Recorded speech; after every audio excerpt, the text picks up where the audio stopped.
वंदे महापुरुष ते चरणा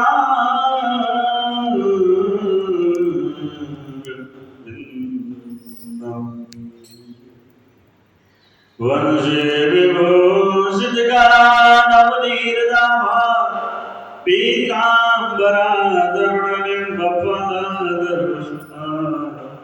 पूर्णेन्दु सुंदर मुखा अरविंद नेत्रा कृष्णात् परं किमपि त्वमहं न जाने कृष्णात् परं किमपि त्वमहं न जाने वृंदावन को वृक्ष को मर्म न जाने कोई डाल डाल और पात पात से राधे राधे हो राधे मेरे स्वामिनी मैं राधे जुगदास जन्म जन्म मोहि दीजिए वृंदावन पूर्वास जन्म जन्म मोहि दीजिए श्री वृंदावन को जय राधे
वृंदावन बिहारी जय जय श्री राधे जय जय श्री राधे जय जय श्री राधे श्याम।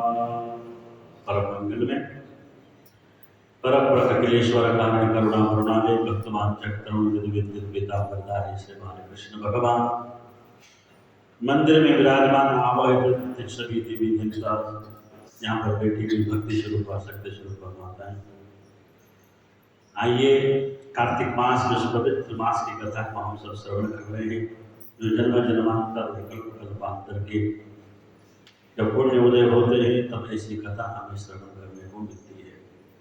मास मैंने आपको बारंबार और प्रतिदिन आपको दर्शा रहा हूँ, बता रहा हूँ कि जो भी मास की कथा होती है उसे कल्पवास, कल्पवास का आपको फल मिलना है, इसलिए उसे कार्तिक मास की कथा कहते हैं। श्रावण मास की कथा भी एक मास की होती है, इसलिए उसको भी कल्पवास कहते हैं।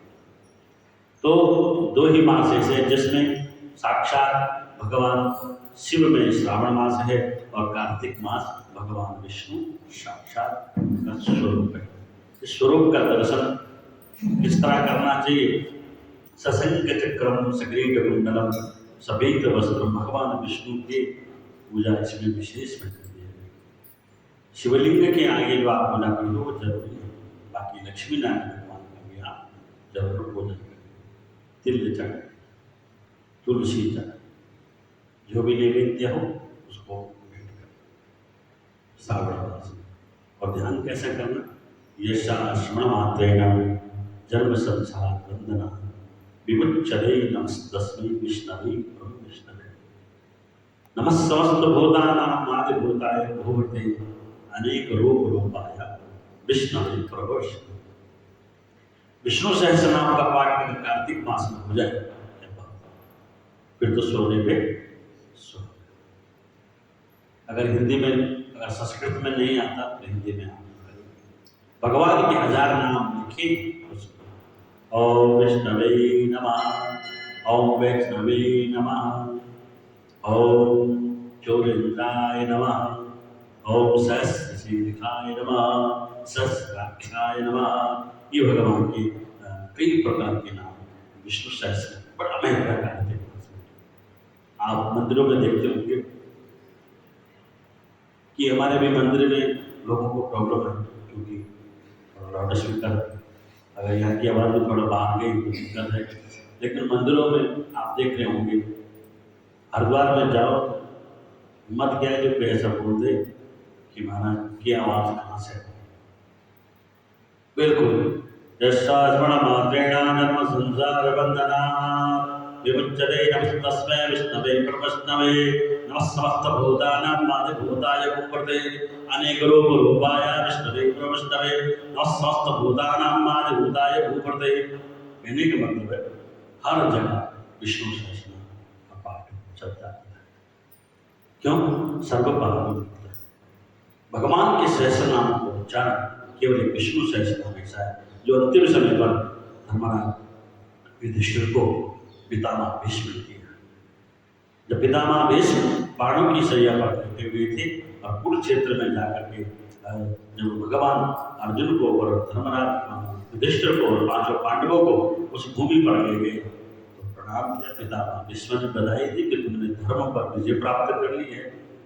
लेकिन धर्मराज युधिष्ठिर को क्या हो रहा था? मोह सता रहा था कि जिन भाइयों को मैंने मारा उनकी पत्नियों को बेधव्य विधवा बना करके मैं राजगद्दी पर बैठो, ये मुझे शोभा नहीं देता। इतना सब कुछ करने के बाद पहले तो अर्जुन मोह में हुआ, अर्जुन को विराट का दर्शन कराया तो अर्जुन का मोह समाप्त हुआ। धर्म पर विजय प्राप्त करने के बाद युधिष्ठिर ने कहा राजगद्दी पर नहीं। तब इसी विष्णु सहस्र नाम का सहारा लिया। देख लो, इसी विष्णु सहस्र से क्यों भगवान ने समझ लिया कि ये अपने आप को समझने लगा कि हमने युद्ध जीता, हमने धर्म की विजय पताका को फैलाया। भगवान ने उसको अनुभव कराया कि देखो तुम्हारे साथ खड़ा कौन था? बस खाली यशोदानंदन और खाली नंदनंदन नहीं था, वसुदेव नंदन नहीं था, पहचान मुझे। तो वो पितामह भीष्म के द्वारा कहा कि जो तुम्हारे साथ खड़ा है वो कोई साधारण व्यक्ति नहीं, उसकी 1000 आंखें, 1000 भुजाएं, 1000 सिर है, 1000 उसकी बाहें, 1000 उसको मुख है। हाँ, तो ये ज्ञान दिया गया। ये वही विष्णु सहस्र ने तो सब कुछ कर लिया, लेकिन अपने धर्म की उस धर्म ध्वजा को स्थापित करने के लिए भटक गया। उस भटकने से विष्णु सहस्रनाम लिखा हुआ युधिष्ठिर वाचक पितामह भीष्म युधिष्ठिर संपादक विष्णु चरणार्पणमस्तु। आप विष्णु सहस्रनाम पढ़ें। अगर आपको नहीं आता तो अगर हिंदी में अगर कहीं मिले तो कार्तिक मास में विशेष महत्व है। और वैसे भी विष्णु सहस्रनाम पढ़ने से कभी भी दरिद्रता प्राप्त नहीं होती। जिस घर में विष्णु सहस्रनाम का पाठ होता है वो सुख और समृद्धिवान होता है। दरिद्रता वहीं आती है जहां पर भगवान का विस्मरण हो जाएगा। विबुधो देव विपदा संपदो देव विपदा। जीवन में संपदा चली जाए कोई कष्ट नहीं, जीवन में दुख आ जाए कोई दुख नहीं, लेकिन विस्मरणम नारायण, भगवान की जहां पर विस्मरण हो जाए बस समझो जीवन में सबसे बड़ा दुख है। ये कार्तिक मास कह रहे हैं कि केवल नाम की महिमा को इसमें गाया है कि जो इस भगवान की पावन कथा को, भगवान विष्णु के इस पावन कथा को चरितार्थ करके गाता है, सुनता है, उसे मन वांछित प्राप्त होता है। यही कार्तिक मास में समझाया गया। और ये कथा नैमिषारण्य तीर्थ में सूत जी महाराज स्वर्गादि 88,000 ऋषियों को सुना रहे हैं और नारद जी महाराज पृथ्वी को इस कथा का श्रवण कर रहे हैं। पहले तो वक्ता और श्रोता होना चाहिए। अगर आप कंफ्यूज हो कि वक्ता कौन है, सुना कौन है, पृथ्वी सुना रहा है कि नारद सुना रहा है, ये दो जगह कथा शुरू है। 88,000 नैमिषारण्य तीर्थ में ये कथा श्रवण कर रहे हैं आदरणीय सूत जी महाराज। सूत जी वक्ता है, श्रोता 88,000 और महाराज पृथु श्रोता है और कौन है, और नारद जी इसमें वक्ता है। तो नारद जी की जो बात है, नारदम करो इति नारदा, जिसकी बात कभी रद्द ना हो उसको नारद कहते हैं। तो ये विशेषता दिया गया है धर्म की उपाख्याना समझाने के लिए। तो कहा गया कि महाराज भगवान शिव ने सुकृति नाम का जो कला आपने सुना कि राहु नाम के देवते जालंधर ने मां गौरा को आकर्षण करने के लिए भगवान शिव के पास प्रस्ताव रखा कि मुझे अब केवल स्त्री धन की जरूरत है, मेरे पास सब कुछ प्राप्त है, लेकिन स्त्री रत्न नारद जी ने डाल दिया था ना दिमाग में, इसलिए कहा कि मुझे स्त्री की जरूरत है। और स्त्री पर नजर किसकी थी, भगवान शिव की जो पत्नी है गौरा, उस पर नजर पड़ गई कि मुझे चाहिए तो गौरा चाहिए। क्यों, विनाश काले विपरीत बुद्धि।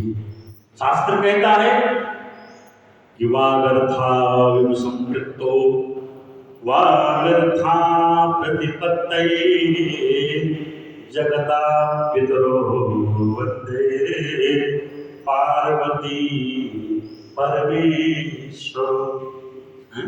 जगत के माता पिता है कौन है, शिव और पार्वती। और मां पर ही कोई दृष्टि डाल दे तो कौन, उसका तो नाश सर्वनाश बोलो। तो मां पर इसने कुछ दृष्टि रखी तो उसका बिल्कुल जो है सर्वनाश की ओर धीरे धीरे ये बढ़ने लगा, निमंत्रण इसको सीधे विनाश की ओर जाने लगा। तो यही कथा समझाते हुए ये संदेश जब वहां पर पहुंचता है तो ये सुकृतिक मुख नाम का जो है ये गण स्थित रहने लगा। राजा पृथु ने कहा है नारद जी, यह तो आपने महाप्रभु शंकर की बड़ी अद्भुत कथा सुनाई है, ये सब विस्तार से आप हमें जो समझा रहे हो, ये सुनने में जो आनंद आ रहा है ये बहुत अत्यधिक युद्ध हुआ। और उस समय शिवजी के गण प्रबल थे, उन्होंने जालंधर, शुंभ, निशुंभ, महासुर, कालनेमी आदि को पराजित कर दिया। देख के सागर पुत्र जलंधर एक रथ पर, जिस पर लंबी पताका लगी हुई थी, चढ़कर युद्ध भूमि में संग्राम करने लगा। और इधर जय और शील नामक शंकर के गण भी संग्राम में तत्पर होकर के गर्जने लगे। इस प्रकार दोनों सेनाओं के हाथी घोड़े शंख मेरी तथा दोनों ओर के सिंहनाद से धरती जो है दर्शित हो गई। बड़ा घमासान युद्ध होने लगा। भगवान विष्णु ने भगवान शिव के यहाँ उसने आक्रमण किया और सिंहनाद धरती त्रस्त हो गई। तत्पश्चात जलंधर ने कोहरे के समान बाणों को चला धरती के लेकर आकाश तक व्याप्त कर दिया। और नंदी को 5, गणेश को 5 तथा वीरभद्र को एक ही साथ 20 बाण मार दिए। भगवान के जो गण हैं वो कार्तिकेय सहित गणेश सहित और नंदी को 5 बाण और 20 बाण जो है एक साथ मार दिए, ताकि घायल मूर्छित स्थिति में कर दिया। सब लोग नमः शिवाय का जाप करने लगे। हे देवादिदेव भोलेनाथ, शीघ्र जो है इस दृश्य भय इसको हमें, इस दृश्य से हमें बचाइए। हैं तो करके उनके शरीर का छेद दिया और मेघक के श्रवण गर्जना करने लगा। यह देखकर रुद्र पुत्र कार्तिकेय ने भी दैत्य जलंधर को अपनी शक्ति उठा के मारी और घोर गर्जना किया, जिसके आघात से वह धरती पर गिर पड़ा। परंतु वह इतना दलीया जल्दी से उठकर खड़ा हो गया। मैंने बताया कि कोई किसी भी, जो भगवान विष्णु जैसा व्यक्ति भगवान विष्णु से प्रसन्न हो गए थे कि इसने भगवान को परास्त करने की क्षमता इसमें आ गई। भगवान को कोई परास्त कर सकता है? इतना ये सब शक्ति केवल शिव पुत्रा भगवान शिव से उत्पन्न हुआ ये जलंधर, इसको सरलता में कोई मार नहीं सकता था। कार्तिकेय एक ही गर्जना से, कार्तिकेय के एक ही प्राण से, एक ही मोर के चोंच से व्यक्ति कई हजारों वर्ष तक मूर्छा ले सकता है, लेकिन ये बार बार मूर्छा होकर फिर जाता था। इतनी शक्ति इस जलंधर के अंदर प्राप्त होगी। सब लोग, सारे देवता इसको देख करके प्रसन्न हुए, परेशान हुए, उठ के मारे और गिर पड़ा। परंतु यह इतना बद्री था कि जल्दी से उठकर खड़ा हो गया और क्रोधाविष्ट होकर के कार्तिकेय जी पर उसने अपनी गदा का प्रहार कर दिया। ब्रह्मा जी के वरदान की सफलता के लिए शंकर पुत्र कार्तिकेय पृथ्वी पर सो गए, जिसने कार्तिक को बेहोश कर दिया और गणेश जी और नंदी भी गदा प्रहार से व्याकुल होकर के धरती पर गिरा पड़ी। वीरभद्र का परिचय का प्रहार किया, जिससे वीरभद्र का सिर कट गया, रक्त बहने लगा, वह व्याकुल होकर धराशायी हो गए। उनकी धरती पर गिरा देख करके शंकर जी के गण चिल्लाते हुए युद्ध भूमि छोड़ करके बड़े वेग से भाग चले। जब त्रसित करने लगा, सब कट मटा, किसी का हाथ टूट गया, किसी का गर्दन टूट गई, किसी की टांग कट गई। बड़ा उसने माना रुद्र गणों पर इसने बड़ा अत्याचार किया जलंधर ने। अब रुद्र रूप महाप्रभु शंकर अपने वीर गणों के साथ नंदी पर चढ़ करके हंसते हुए युद्ध भूमि में आए। उनको आया देख उनके पराजय फिर लौट आए और सिंहनाद करते हुए आयुधों में शस्त्रों से दैत्यों पर प्रहार करने लगे। भीष्म रूपधारी रुद्र को देख करके दैत्य भागने लगे। तब युद्ध में अपने दैत्यों को पराजित होते देख करके जलंधर 1000 बाण छोड़कर भगवान शंकर की ओर दौड़ा। उसके निशुम्भादि वीर भी क्रोध से अपने होठों को काटते हुए शंकर जी की ओर दौड़ गए। इतने में शंकर जी ने जलंधर जब बाण जालों को काटा, अपने गुणों को निर्भय कर अपने अन्य बाणों को आंधी के समान दैत्य को पीड़ित कर दिया और खड़गोर नामक दैत्य को अपनी फर्श से मार डाला और वहां पर बुलाहर का भी सिर काट दिया और दशमलई का भी मर गया। शिवबाण 85 से प्रचंड नाम का दैत्य का सिर काट डाला। किसी को शिव जी का बेल मारा, कई उनके बाणों द्वारा मारे गए। यहाँ देख करके जलंधर अपने सुम्न निशुम्भादि दैत्यों को भी धिक्कार में लगा और भयभीत और धैर्य। किसी प्रकार भी दैत्य दोबारा युद्ध भूमि में जाने को तैयार नहीं हुए। दैत्य सेना ने पलायन शुरू कर दिया। तब महाक्रुद्ध जलंधर शिव जी को अपनी ओर से ललकारने लगा। साथ ही उसने 70 बाण एक साथ छोड़े और शिव जी की दग्ध कर दिया तथा और बहुत बाणों के प्रहार किया, बहुत सारे बाणों के साथ। और शिव जी के उसके चरणों उसके बाणों को काटते रहे, यहाँ तक कि उन्हें जलंधर की ध्वजा क्षेत्र और धनुष को भी काट दिया। फिर 7 बाण मार के उसके शरीर में आघात पहुंचाया। धनुष के कट जाने से जलंधर ने प्रचंड बाण मार करके उनकी गदा की टुकड़े कर दिए। तब उसने समझा कि शिव मुझसे बलवान है, तथा उसने गंधर्व माया उत्पन्न कर दी। अनेक गंधर्व अप्सराओं के नाग पैदा हो गए। वीणा और मृदंग आदि बजाओं के साथ नृत्य व गान होने लगा, जिसमें अपने गणों से रुद्र भी मोहित हो गए। उन्होंने युद्ध बंद कर दिया और कृतो काम से मोहित जलंधर जल्दी से त्रिनेत्र भगवान शंकर को धारण करके वृषभ पर बैठी पार्वती के पास जा पहुंचे। इतना भी माया भी था, इसने क्या किया कि भगवान शिव तो संगीत के अत्यधिक प्रेमी थे। इसने क्या किया, अपनी बात जब सोचा कि भगवान शिव के क्रोध से जल्दी ये अब समाप्त होने वाले नहीं है, इसलिए गंधर्व विद्याओं का प्रयोग किया। बड़ा माया भी था जलंधर, और संगीत में करके वीणा वादक इत्यादि बजने लगा, मृदंग इत्यादि गंधर्व नृत्य करने भगवान शिव उसमें मस्त हो गए देखते हुए। और इधर से क्या किया, तुरंत भगवान शिव का रूप धारण किया और एक नंदी बेल बना करके और भगवान शिव का रूप धारण करते हुए ये चल पड़ा और माँ पार्वती के पास पहुंचा। और उधर जब पार्वती ने अपने पति को आते देखा, मायावी पति देखा, तो अपनी सखियों के साथ छोड़ दिया और आगे आई पार्वती को देख करके कामातुर जलंधर का जो तेज था वो पतन हो गया और उसकी पवन से वह जड़ भी हो गया। गौरी ने उसे दानव समझा, अंतर ध्यान होकर उत्तर की ओर मानस पर चली गई। वहाँ पार्वती को देखकर फिर शिव जी की ओर लौटा। उधर पार्वती जी ने भगवान विष्णु को बुलाकर दैत्य का कृत्य था और वहाँ प्रश्न किया कि क्या आप इससे अवगत हैं? भगवान विष्णु ने हाथ जोड़कर उत्तर दिया, आपकी कृपा से मुझे सब कुछ ज्ञात है माँ, जो आपकी आज्ञा होगी मैं पालन करूँ। जगत माता ने विष्णु जी से कहा, उस दैत्य ने जो मार्ग खोला है उसका अनुसरण उचित है, मैं तुम्हें आज्ञा देती हूँ, जाकर के उसकी स्त्री का पतिव्रत प्रश्न करो, वह दैत्य तभी मरेगा। पार्वती जी की आज्ञा पाते ही भगवान विष्णु की आज्ञा शिरोधारी का छल करने के लिए जलंधर की नगर की ओर गया, जिस वृंदा नाम की कन्या के साथ में इसका विवाह हुआ। तो कैसे होता है ये सब समझाया गया है और किस तरह वृंदा के साथ में विवाह और किस प्रकार उसने अपने पति की सतीत्व को, और वृंदा ने इतना तप किया, भगवान शिव का इतना तप किया था कि इसने अपने पति की अखंडता को, कहते हैं कि मेरे पति को कोई खरोंच ना आए। जब भी जलंधर युद्ध में जाता था तो विजय तिलक अपने पति पर लगाती थी, तब जाकर के पूछती थी।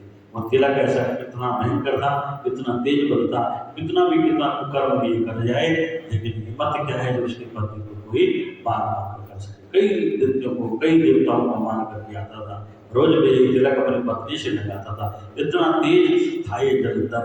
अब भगवान, क्योंकि इसने शुरुआत इसने करी छल और कपट की, क्यों? इसने भगवान शिव का रूप धारण करते हुए मां गौरी के पास जाकर के एहसास कराने लगा कि मैं तेरा पति हूँ। लेकिन अपनी दृष्टि को देखते हुए समझ गए कि मेरा पति का बहरूपी वर्णन किया है, मैं पहचान गई।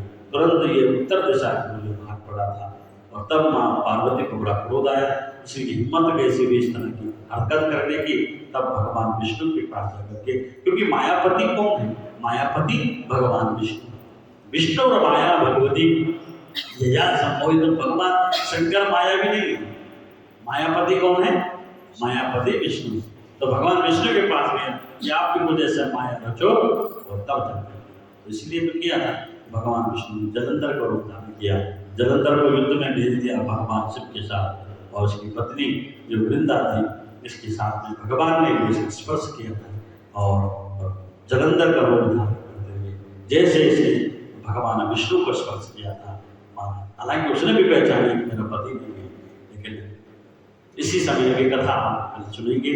बोली राधा कृष्ण भगवान की, तुलसा महारानी की, राधे कृष्णा गोविंद गोपाल, राधे माधवा, राधे कृष्णा गोविंद गोपाल, राधे माधवा, राधे कृष्णा गोविंद गोपाल, राधे माधवा मेरे माधवा मेरे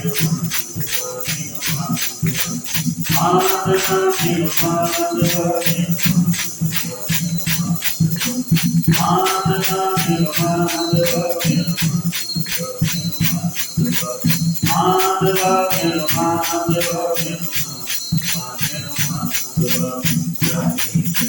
Govinda